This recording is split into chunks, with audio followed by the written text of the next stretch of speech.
Welcome to Financial Education for the Nation. My name's Warren Shute. Thank you for watching. Today we're going to cover step 4 in the 5-step process, debt repayment. But before you get your teeth stuck into this video, I want to make sure you've listened to financial organization, which was stage 2. If you haven't, please go back and watch that because it is important. So by now, because you've watched that previous video, you have all your debts organized. You have a list of all your different debts that you've got. You know how much you owe, you know what you pay, you know what the interest rate is. Now I need you to organize this level of debt in the order of smallest balance first.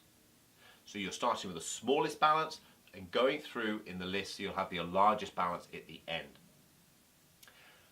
I want you then to look at your income and your expenditure, which you did in the financial organization section, and I want you to see what's left over. I want you to take every single penny that's left over from your income and expenditure and repay it off the smallest debt first. Repay it from the smallest debt first, and once that's repaid, you take that snowball payment plus the minimum payment and you roll it into the next smallest debt.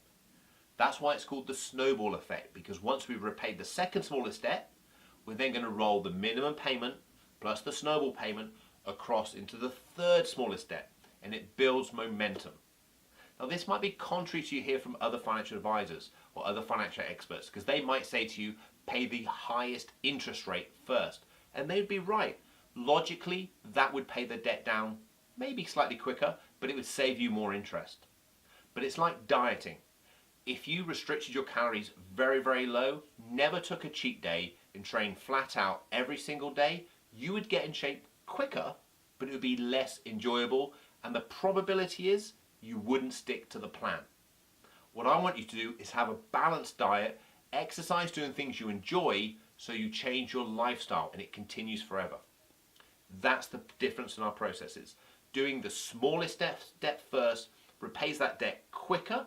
It gives you a dopamine Scooby snack, so it makes you feel motivated. You then pay the next debt down and makes you feel good. And there's one thing I need you to remember.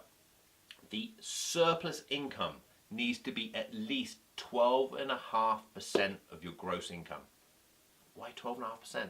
Because when you go to work every day and you work an 8-hour day, I want you to pay the first hour of your day to yourself.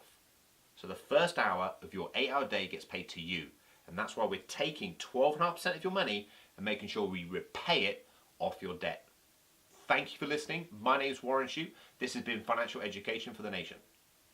Thanks for watching. I'd love you to connect to me on Facebook, Instagram, LinkedIn or Twitter. I'd love to hear your comments.